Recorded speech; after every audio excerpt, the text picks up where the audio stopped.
Hey everybody, I thought we'd do a tour of our herb station, some alliums and whatnot, and maybe inspire some people to start a herb garden for 2024. Well, this is the West Garden, and this is what we call the herb station on a platform, all containers of course. You can see, now this is the very first day of winter, 2023. That's what's left of the cilantro. Actually, it was looking really good just 2 weeks ago. I was surprised by that. There's a couple of onion in there. That is actually chamomile. So these are just hanging out. They will be freshened up in March. We'll do some starts probably late January. There will be in these two containers. The front there, you see these pansies, that will be the cilantro next year. You see dill here, this is another surprise. It's made it through some very cold temperatures night after night, but I think she's down for the count now. But there will be more dill in that container next year. Over here is a little triad of giant red mustard. This thing, that's a mum, pitiful mum that put it in triage back here. Kept it alive. It was looking worse than that, believe it or not. This is our container of lavender, hanging in there nicely. You could use the leaves, of course. No blooms. Well, there's two little itty bitty blooms, but not worth much. There's some Greek oregano and another. I'll probably take that one and put it back in the ground somewhere in the north garden. These bags, of course, are growing leeks right now. They will all be converted. Let's see, 3 of it at least will be parsley next year. You see this is cutting celery, so one bag will be new cutting celery. This is green onion that we still use for soups and whatnot. It's a little big, still good for soups, and we will start more of that in this container there. And that seed, I've been keeping that seed for years now, so I think next year will be the fourth year. So we purchased some seed from Johnny's years ago, and we've been collecting our own seeds since then. Now down here, those are chives. They've been around for years as well. Just cut them back around Thanksgiving, so they're just kind of hanging out. They'll be back in the spring, I'm sure. There's also basil seed already in there from last year's basil. This is Asian basil in this. Now this one is a mix of a Lydia and red Reuben, and they've crossed with each other for 2 years now, so you just never know what you're going to get out of there. Kind of fun, really. So back to this compartment system. So we'll double up on this cutting celery. We'll add new in this block, and we will double up with the green onion. We will add new in this block. And then that leaves these 4 squares. There'll be a curly Italian flat leaf, and even a French, I think it's chervil, is how you pronounce that. It's French, parsley, which leaves one wild card. I might put calendula in there, not really sure. So right here on the station we will have chives, green onion, cutting celery, parsley, oregano, basil, of course, this lavender, and our dill and cilantro. These will be gone by then. Not sure we will add much more herb-wise out here, other than some chili peppers, get a little heat in soups and whatnot. Now the cool thing about this, sorry we're going into the sun, that door is the kitchen door. So we're literally just a few paces out to fresh herbs. Chef Beth just loves this setup. We did this a few years back. Got these pallets from a friend, some blocks under there, various size containers. There was no plan on the containers, just get what you got and use what you got, that kind of thing. But it's really, really handy to have a herb station this close to your kitchen. Let's head over to the west over here. Well, the raised beds. This whole setup is the west side of our gardens. Here I planted 64 garlic cloves. 61 came up. I did actually count. I basically counted the ones that didn't come up, so I'm missing 3, and that's okay. I could have doubled it, but I gave the rest of my garlic to my oldest brother so he could get into growing some garlic. And this will be ready to go. Oh gosh, about June. About June we'll be pulling this garlic, using a lot of fresh, make some powder, save some back to grow it again. Over there on that tea stake, I've already put in the ground some Tabasco peppers from last year, so they should germinate themselves after they do their natural stratification. And of course there's more pansies. The leaves are edible. You can jack up a salad with a little color if you want. And the rest of this area in the spring will probably be leafy greens. Oops, got a shadow. Hold on. So here, if you're following the channel, you can see I took the top off because the willow oak, which in the south we refer to those as pin oaks. Well, some people do, but they're not really. The leaves are done.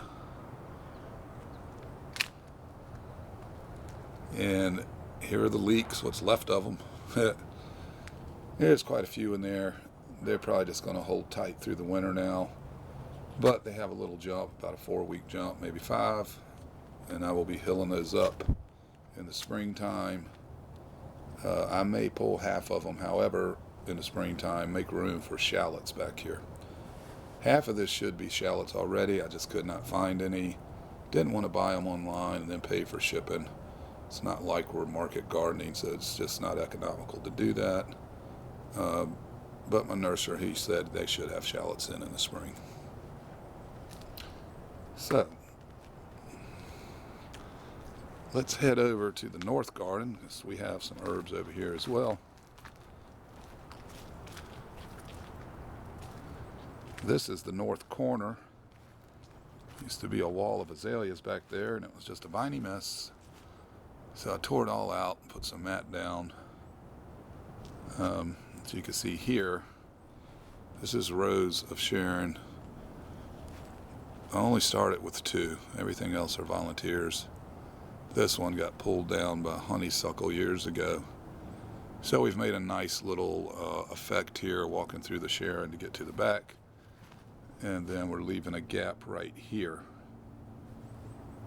Back in the ditch area, I apologize for the shadow. This is where the lemon balm was. You can see on the ground there, that's that Lydia and red Reuben basil. And I'll scrape that out. The lemon balm will come back, and that basil will come back. So this will be a wall of a lemon balm and basil that we can get whenever we need. There will be a lot more than we would ever use. And then in a container here is English thyme. We don't have any thyme at our herb station, so Beth has to come out here if she wants thyme. This one actually goes back to 2018. Sentimental. Instead of tossing it, I pulled what was left of it that was green, and it was only like maybe this much, and it's come back. I might put this back in the ground to see if I could get it to spread even more. I'll show you why in a second. We also have rosemary in a container. Those are cuttings also from a 2018 rosemary. And this will be peppers in the spring, so I thought keep the rosemary here as a companion plant. This is a barricade to keep my chickens out of this thing. It works. Nothing fancy, but it works. And then, again, I'll try to lighten this up. It's a shady little corner right now. That is actually lemon thyme, also 2018. It's always been in the ground. So I moved it about 9 feet from one corner to the other, but you can see the difference between this one and the previous one in the small bag. They're both 2018, and this time it's just Love and Life. Needs to be cut back a little bit off of my border there. That flagstone's covered up, and I will probably do that in the spring. It'll be fine. It'll come back with a vengeance. And it's also in here where I may put some oregano. Need to do a little research, see if oregano is good or bad. More importantly, if it's bad for beans, the backside will be pole beans. Pretty sure you can grow it with tomatoes, but I'll have a lot of sweet alyssum in here. This will be the tomato stand, so just a cover crop, not a herb per se, but I might move some of that oregano back in here. So that's another way to do it. If you're particularly with your perennials, you just pop them in the ground. They'll do a lot better that way anyway, and you just pay attention to what you're planting around them. But for the most part, herbs play well with everything. One thing to watch out for is planting your onions with your beans. I think that's correct. I don't know, it's early morning. My brain's been playing tricks on me all week. But anyway, that's another way to do it, is get your herbs into your gardens as companion plants. And then the last of our herbs, we were keeping our sage in the greenhouse this year. Because last year we had an Arctic blast in December, and it did wipe out all of my sage. One came back later, but I had already replaced it.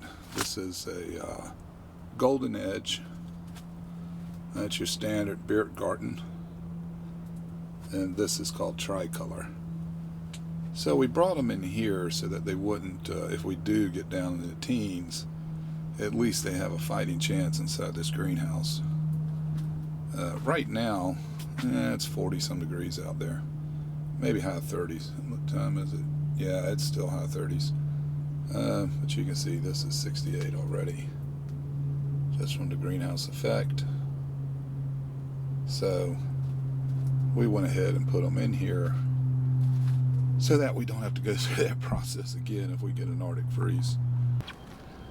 This entire section over here, in fact, it's been created in the last, I think, 3 seasons. And we didn't have anything here. This was just a driveway. All of our herbs, that's a old compost I need to tear down. All of our herbs were in this north garden as companion plants, every bit of it. And we had gigantic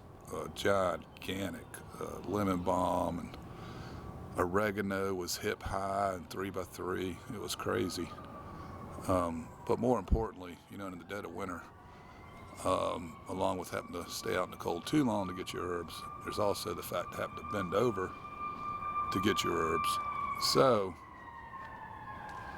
welcome to urban gardening. We have it all: fire engines, police cars, everything. Anyway, to keep from bending over so much and making it quicker to get to herbs in the winter, we just moved it up over here. You have to watch your sun. This table down here actually gets a lot of shade. That is why we'll push this dill and a cilantro that way. Try to delay it bolting later in the spring. Well, there you have it. You saw a little planning in there, what we're going to do with those bags. If you're new, please consider subscribing. And Merry Christmas, everybody, and Happy New Year.